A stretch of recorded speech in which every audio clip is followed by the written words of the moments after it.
The Battle of the Alma, the 20th of September 1854, which is usually considered the first battle of the Crimean War, 1853 to 1856, took place just south of the River Alma in the Crimea. An Anglo-French force under Jacques Leroy de Saint Arnaud and Fitzroy Somerset, First Lord Raglan defeated General Alexander Sergeyevich Menshikov's Russian army, which lost around 6,000 troops. The Anglo-French forces landed on the western coast of the Crimean Peninsula some 35 miles, 56 kilometers, north of Sevastopol, on the 13th of September 1854, at Calamity Bay. Although disorganized and weakened by disease, mostly cholera and dysentery, the lack of opposition these landings met allowed a beachhead of 4 miles, 6 kilometers, inland to be made. 6 days later, the 19th of September 1854, the two armies headed south. The march involved crossing 5 rivers: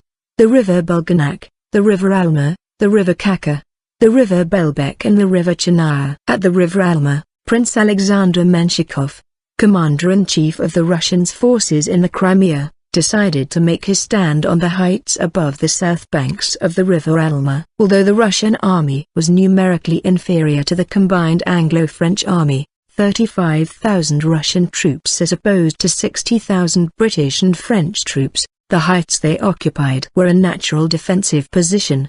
Indeed, the last natural barrier to the Allied armies on their approach to Sevastopol. Furthermore, the Russians had more than 100 artillery field guns on the heights which they could employ with devastating effect from the elevated position. The British and French bivouacked on the northern bank, where the ground sloped gently down to the river. The precipitous cliffs running along the southern bank of the river, 350 feet, 107 meters, were high and continued inland from the river's mouth for almost 2 miles, 3 kilometers, where they met a less steep, but equally high hill known as Telegraph Hill across the river from the village of Boryuk to its east Lake Again Hill, a natural strong point with fields of fire covering most approaches, and the key to the whole position. 2 redoubts had been constructed to protect Again Hill from infantry assault, the lesser redoubt on the eastern slope and the greater redoubt on the west. The road to Sevastopol ran between Telegraph and Again Hill, covered by Russian batteries sighted on the hills and in the narrow valley between them. The Russians had only to hold their ground and keep the pass closed to achieve victory. The French, however, had a plan. Positioned on the Allies' right, the western section of Allied line, nearest the sea, they would assault the cliffs across the river. In theory, such an obvious attempt to turn the Russian flank would so concern the Russians that they would fail to notice a British attack on their center and left. On the far right, General Bouska's division, supported by the guns of the French fleet, crossed the river, scaled the cliffs and were able to expel the Russian infantry and artillery stationed there. Bouska could not continue the advance without reinforcements that would not arrive quickly. On Bouska's left, French troops under General Canrobert crossed the river but were unable to move their guns up the steep cliffs. To Canrobert's left, Prince Napoleon's division were not even able to cross the river. In the face of heavy fire from Telegraph Hill, their advance stalled and the troops took shelter in the vineyards outside the village of Boryuk. Meanwhile, the British had moved forward. The army was arranged in 2 lines. The first had the Light Division on the left under Sir George Brown and the Second Division under Sir George de Lacy Evans on the right.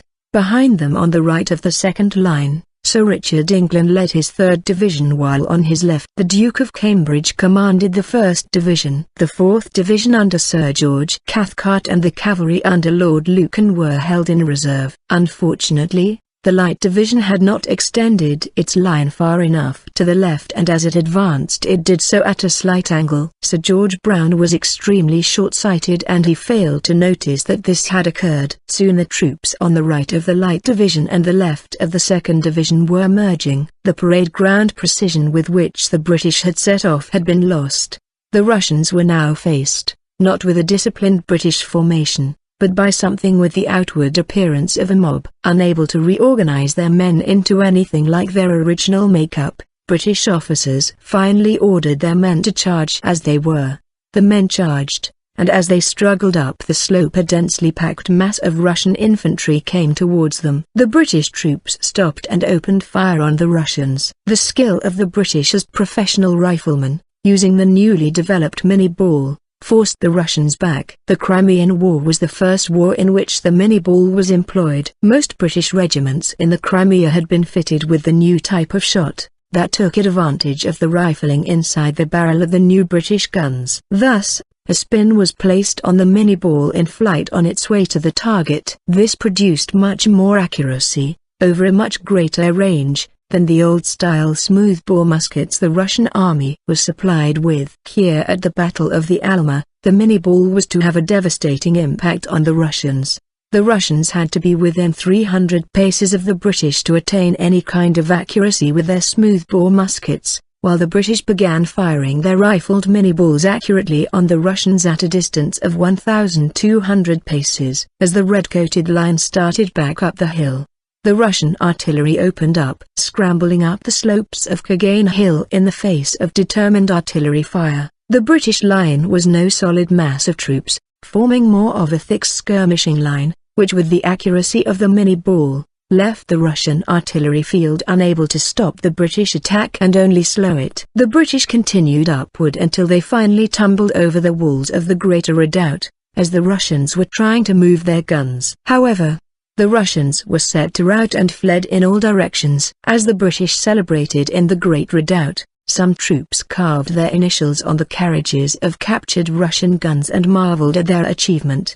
The lack of reinforcements soon made itself clear. The 1st Division, consisting of the Guards and Highland Brigades, was still crossing the river, and a great Russian column was moving straight for the Great Redoubt in a counterattack. At one point during the Russian counterattack on the Great Redoubt, as the British prepared to meet the Russian counterattack, an unknown officer shouted, "Do not fire. They are French." Other officers shouted the order to fire, and in the confusion the British troops began to withdraw from the redoubt. As the Russians' column marched down to the Greater Redoubt, an astonishing fact became apparent. Earlier in the day, Menshikov had left Kagane Hill and proceeded to view the action on the far left of the Russian army where the French had seemed to be initially, causing a danger. Now his second in command, watching his men push the British down the hill, looked westward for a sign of Menshikov. Instead he saw the cocked hats and white plumes of British staff officers atop a spur of Telegraph Hill calmly watching the battle. Lord Raglan had wanted a better view of the proceedings and followed by his staff had ridden past the French skirmishers on the left of Prince Napoleon's division and through the Russian skirmishers facing them. Stumbling across an upward path, he finally found himself on a ridge jutting out from Telegraph Hill,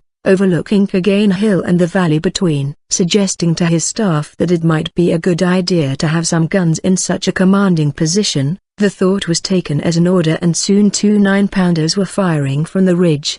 The Russian batteries in the valley were forced to withdraw by fire from these guns, and a few shots fired in their direction persuaded the Russians pursuing the retreating British down the hill that this was unwise. By now, the 1st Division had finally crossed the river and the Russians by the Greater Redoubt saw approaching below them the Grenadier Guards on the right of the British line, the Scots Fusilier Guards in the centre and the Coldstream Guards on the left. Out of sight on the far left was the Highland Brigade. Below the Greater Redoubt, however, a group of Royal Welsh Fusiliers had held their ground when their comrades had retreated and were firing up at the redoubt. Suddenly the Russians unleashed hundreds of soldiers, who swarmed over the parapets of the retaken redoubt and poured a shattering volley of musket fire downwards. The Royal Welsh Fusiliers were smashed and rushed down the hill, crashing into the advancing Scots Guards with such force that the line was broken in many places. The Scots Guards faltered,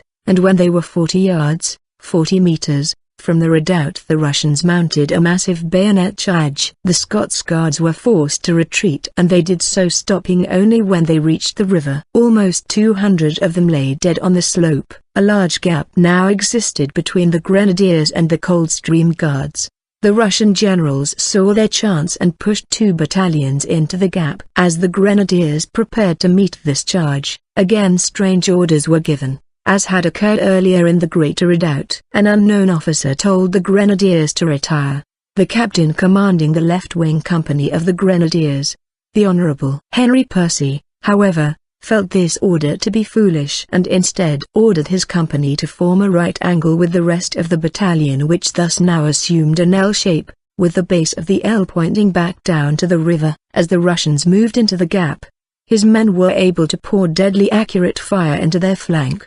The recently invented mini-ball bullet combined with this well-executed maneuver caused the Russians to hesitate in their attack. Seeing this, the British Grenadiers and the Coldstream Guards were soon able to close the gap between them, and the Russians were forced to retreat. The greater redoubt was again in British hands, and the defences on the left of the Russian centre were shattered. Final stage. The last act came on the far right of the Russian line, where 10,000 troops were still unused and uncommitted. They were faced by the advancing Highland Brigade, a mere 3 battalions, led by Sir Colin Campbell, the 93rd Highland Regiment, the 79th Cameron Highlanders Regiment and the 42nd Royal Highland Regiment were advancing in a dangerously thin line extended for almost 2,000 yards, 2,000 meters, although in the smoke and confusion of battle the Russians were unable to see that it was only 2 ranks deep. The highly disciplined Highland Brigade advanced firing, a task difficult to accomplish in those days. For the Russians it proved too much and they fell back. The Battle of the Alma was effectively over. On the right of the Allied line, Can Robert had finally got his guns up the cliffs and his waves seized Telegraph Hill. The ridge Lord Raglan had so dramatically made his own was now swarming with red-coated troops. The Russian right was fleeing before the Highland Brigade. The greater redoubt was taken and the road to Sevastopol was now open. The Russian retreat became a rout and Lord Raglan sought permission to pursue the Russians. Had the Allies pursued the Russians at this point, they might have taken Sevastopol by surprise. However, General Arnaud decided this was impossible, for his French troops had left their packs at their start points across the river and would have to go back for them before further advances. Furthermore, unlike the British, the French had no cavalry with which to give chase. Further, convincing certain Allied commanders of the need not follow the Russians was the Russians' own decision to blow up and sink their own navy across the opening of the harbour of Sevastopol. Realizing that their fleet could not match the Allied fleet in speed or gunpowder, the Russians made this bold decision to sink the ships across the opening of the harbour to prevent the Allies from entering the harbour. The successful Allied land forces on the River Alma now realized that any attack on Sevastopol would have to be made without any support from their navies. Accordingly, under all these restrictions, the French commanders were reluctant to pursue the Russians at this point. Raglan was unwilling to pursue the enemy without French support, and the broken Russian army was able to escape unmolested. Only on the 23rd of September 1854, did the British and French land armies begin the march to Balaclava to begin the siege of Sevastopol. Legacy. During the battle, the 1st Battalion of Zouaves lost 222 men. The 2nd Battalion 74 men and the 3rd Battalion 63 men. In the United Kingdom, Alma, as a girl's name, became popular as a result of the victory. Also numerous public houses and streets bear the name. In Paris, Pont d'Alma is a bridge over the River Seine, and other French streets are named after the battle. After the battle, the Manx survivors made a pact that each man would name their firstborn son Alma as a permanent reminder down the ages. Each son named Alma was to pass on the tradition to their own firstborn son and name him Alma, and so on. A popular folk ballad of the time, The Heights of Alma, celebrates the battle.